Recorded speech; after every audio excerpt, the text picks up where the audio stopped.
My family kept using me as a personal ATM, so one day I exposed my brother-in-law's cheating in the family group chat, along with proof of his lies.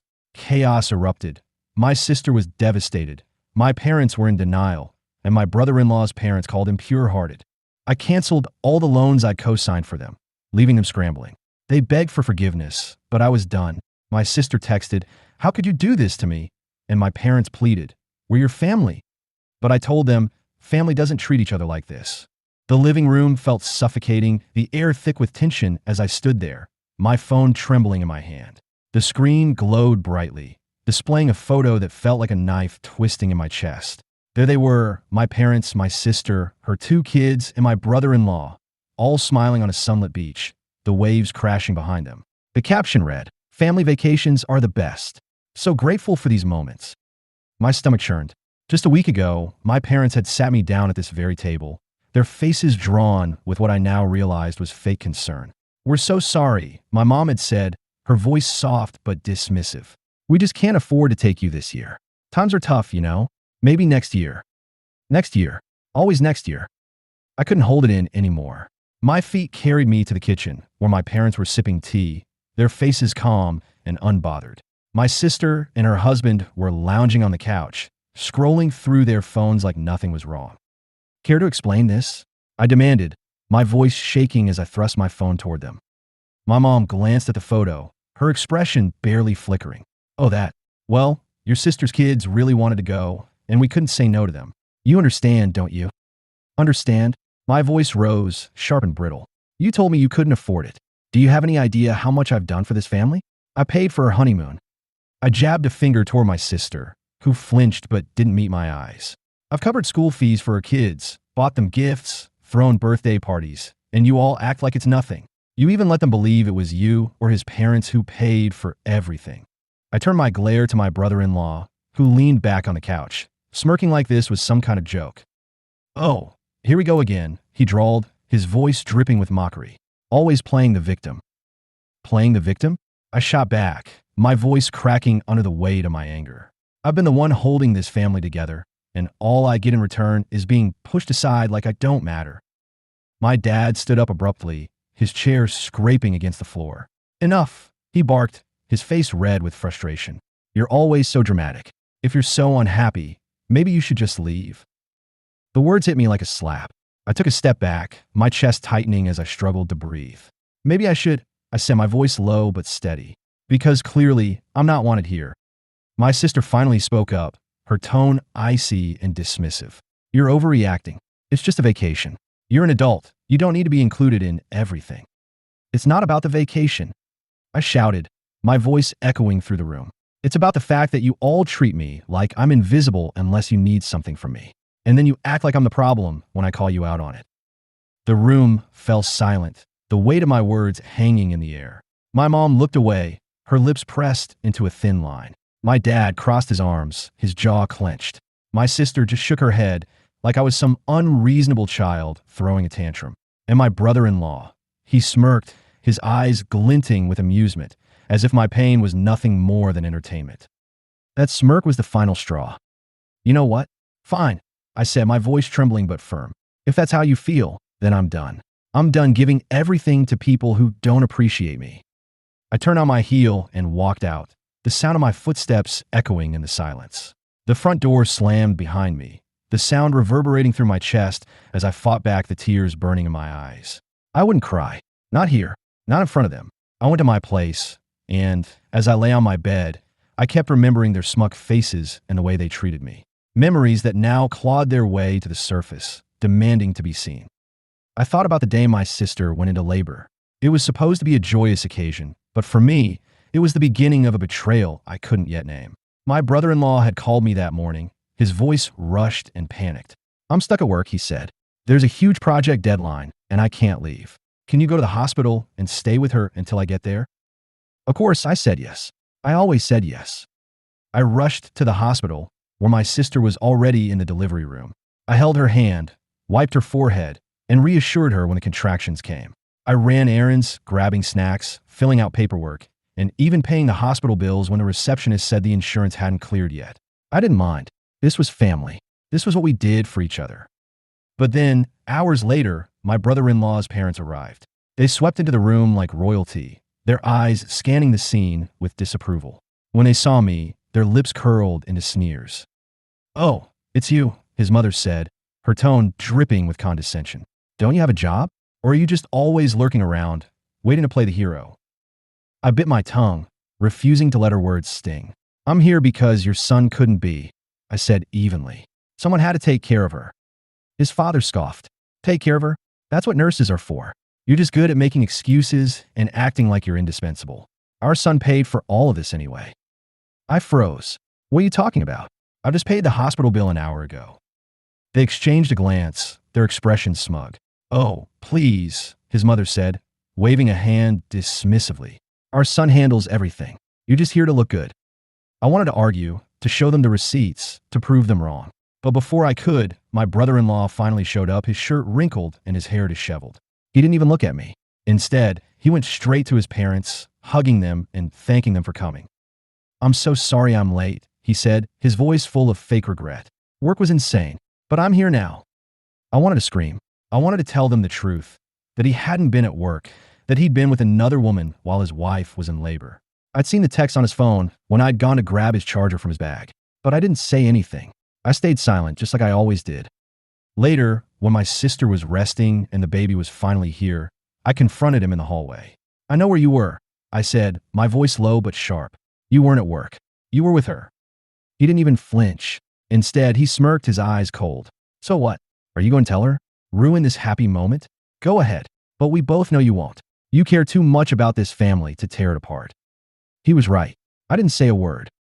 But now, sitting in my car outside my apartment, I realized how much that moment had cost me. I had given everything to this family. My time, my money, my energy, and all I got in return was lies, manipulation, and disdain. I thought about all the times I'd paid for my sister's kids' school fees, the birthday parties I'd thrown, the gifts I'd bought. Every time, my parents or my brother-in-law's parents had taken the credit, telling the kids, "Grandma and Grandpa got this for you," or "Uncle paid for this." And I had let them, because I thought that's what family did. But now, as the memories flooded back, I saw the truth. I wasn't family to them. I was a convenience, a safety net they could rely on when they needed something. And when they didn't, they pushed me aside like I was nothing. I wiped the tears from my cheeks and took a deep breath. Enough. I was done being their doormat.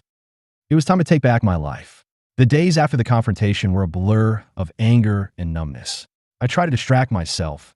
Work, errands, anything to keep my mind off the betrayal. But the image of that vacation photo kept haunting me. My family, smiling and carefree, while I sat alone in my apartment, wondering how I'd let things get this far. Then one evening my phone buzzed. It was a message from my brother-in-law. I stared at the screen, my stomach churning as I read his words. "Hey, I need a favor. Can you pick up a gift for someone and send it to this address? Also, she needs some cash.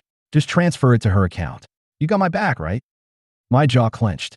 He wasn't even trying to hide it anymore. This someone was clearly the other woman, the one he'd been with while my sister was in labor. And he had the audacity to ask me for help. I didn't respond. Instead, I opened the family group chat, which had been buzzing nonstop with updates from their vacation. Photos of my parents lounging by the pool, my sister laughing as her kids played in the sand, my brother-in-law grinning like he didn't have a care in the world. Every picture felt like a slap in the face. And then, something inside me snapped. I scrolled through my phone, pulling up the evidence I'd been collecting for months, screenshots of his messages to the other woman, photos of them together, receipts of the money he'd spent on her. I had kept it all, not knowing why, but now I knew.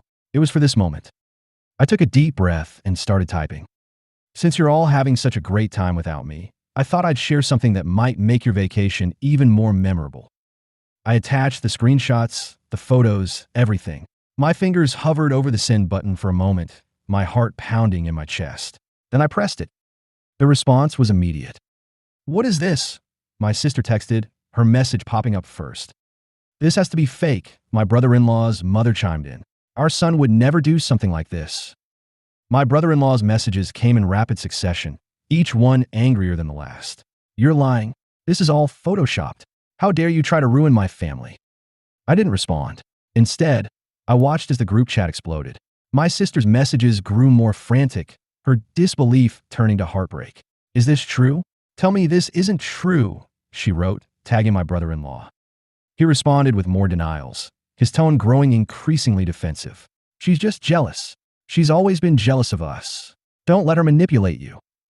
But the evidence was too damning. The dates on the messages matched the days he'd claimed to be working late. The photos showed him in places he'd sworn he'd never been. And the receipts, luxury gifts, expensive dinners were all paid for with money that should have gone to his family. My parents tried to calm everyone down. Let's not jump to conclusions, my mom wrote. We'll figure this out when we get back. But my sister wasn't having it. Figure it out? How can you even say that? Look at this, she replied, reposting one of the photos I'd sent. The group chat descended into chaos. My brother-in-law's parents jumped in, defending their son with a ferocity that made my blood boil. Our son is a good man. He would never betray his family like this. This is all lies. I finally broke my silence. If he's such a good man, why did he ask me to buy gifts for his girlfriend and send her money? Why did he lie about being at work when he was with her? Why did he let me pay for everything while he played the hero? The chat went quiet for a moment, and then my brother-in-law's father responded, his tone icy. You just trying to cause trouble. You've always been jealous of our son's success. This is pathetic. That was the final straw. The next morning, I took the final step. I called the bank and canceled all the loans I had co-signed for them. Their car loans, their house loans, everything. I had been the one keeping them afloat, and now I was cutting the lifeline. The panic set in almost immediately. My brother-in-law called again, his voice shaking with desperation. What did you do? Do you have any idea what you just done? I know exactly what I've done, I said calmly, and I'm not sorry. He started yelling, his voice cracking with rage. You're going to regret this. You think you can just destroy my life and walk away? I didn't destroy your life, I replied. You did that all on your own. I hung up and blocked his number. Then I blocked everyone else's. As I sat there, my phone finally silent, I felt a strange sense of peace. The weight of their expectations, their lies, their manipulation, it was all gone. The days after I cut off the loans and exposed my brother-in-law's infidelity were eerily quiet. For the first time in years, my phone wasn't buzzing with constant demands or guilt-tripping messages. But I knew it wouldn't last. The fallout from my actions was inevitable, and it didn't take long for the storm to hit. The first call came from my sister. I hesitated before answering, my heart pounding as I brought the phone to my ear. How could you do this to me? She sobbed, her voice breaking. You didn't just ruin him, you ruined us. Do you have any idea what this is doing to our family? I took a deep breath, tried to steady my voice.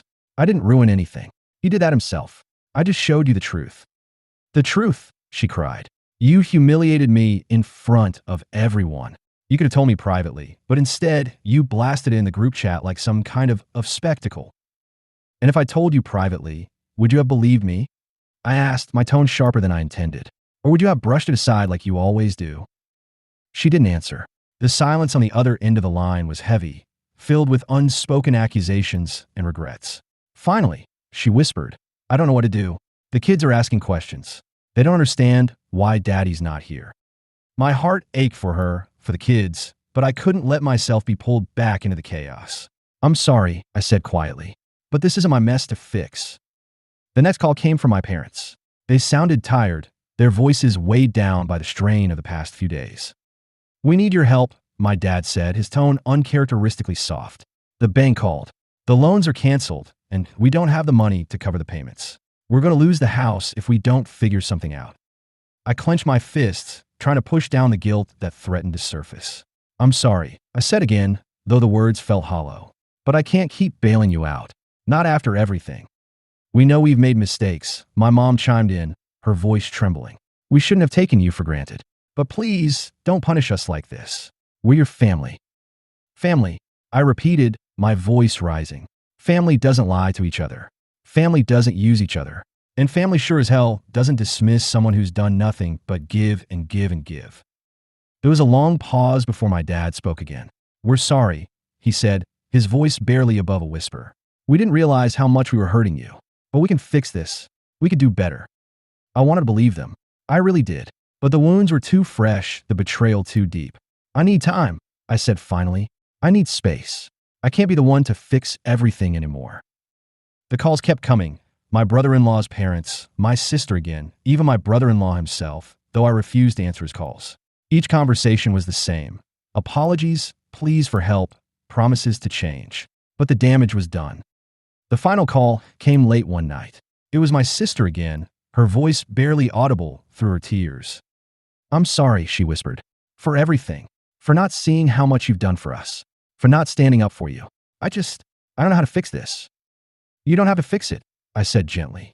"You just have to take responsibility for your part in it." She was quiet for a long time before she spoke again. "I don't know if I can forgive him," she admitted, "but I don't know if I can forgive myself either." Her words hung in the air, heavy with regret. I didn't know what to say. Part of me wanted to comfort her, to tell her everything would be okay. But another part of me knew that wasn't my job anymore. "I hope you figure out," I said finally, "but I can't be the one to help you this time." As I hung up the phone, I felt a strange mix of relief and sadness. The family I had fought so hard to hold together was crumbling, and there was nothing I could do to stop it. But for the first time in a long time, I felt free. Free from their expectations, their lies, their manipulation. Free to finally put myself first. And that was a feeling I wasn't willing to give up. The weeks that followed were a whirlwind of emotions. The fallout from my actions had left my family in disarray, and while part of me ached for the relationships we'd lost, another part of me felt an overwhelming sense of relief.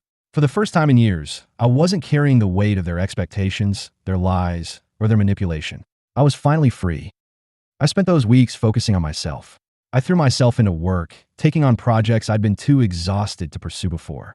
I reconnected with friends I'd neglected, people who had always been there for me, but whom I'd pushed aside in my endless quest to please my family. They welcomed me back with open arms, reminding me what it felt like to be valued for who I was, not what I could provide. One evening, as I sat on my couch with a cup of tea, my phone buzzed. It was a message from my sister.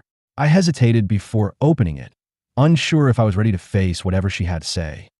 "I just wanted to say thank you," the message read, "for everything you've done for me and the kids. I know I never said it enough, and I'm sorry for that. I'm sorry for a lot of things." I stared at the screen, my chest tightening. Part of me wanted to respond, to tell her it was okay, that we could rebuild what we'd lost. But another part of me knew that wasn't true. Too much had happened. Too many lines had been crossed. I didn't reply. The calls and messages from my parents and brother-in-law's family had stopped, but the silence felt heavier than the chaos that had come before. I knew they were struggling. My sister had mentioned they were selling the house to cover the loans I'd canceled, but I couldn't bring myself to care. Not in the way I used to.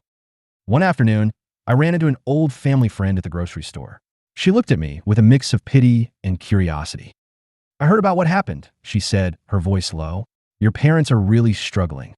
They've been asking around for help, but, well, people can only do so much." I nodded, my grip tightening on the handle of my shopping cart. "I'm sure they'll figure it out," I said, my tone neutral. She gave me a searching look, as if waiting for me to say more. "Well, I didn't," she sighed. "It's just sad, you know. Families should stick together. Families should also treat each other with respect." I replied, my voice firmer than I expected. "And sometimes sticking together means letting go." She didn't say anything after that, and I walked away, my heart pounding, but my resolve unwavering. As the months passed, I began to rebuild my life on my own terms. I took up hobbies I'd always wanted to try: painting, hiking, even learning a new language. I traveled, something I'd never done before, because I'd always been too busy taking care of everyone else. I met new people, people who didn't know my past or my family, people who saw me for who I was and not what I could do for them. It wasn't always easy. There were nights when the guilt crept in, when I wondered if I'd done the right thing. But then I'd remember the years of being dismissed, of being taken for granted, of being treated like an afterthought. And I'd remind myself that I deserved better. One day, as I stood on a mountaintop overlooking a breathtaking view, I realized something. I was happy. Truly, genuinely happy. For the first time in my life, I was living for myself, not for anyone else. I took out my phone and snapped a photo, not to share with anyone, but to remember the moment. As I looked at the picture, I felt a sense of peace I hadn't known was possible. I was free. Free from the lies, the manipulation, the endless cycle of giving and never receiving. Free to live my life on my own terms. And I was never looking back.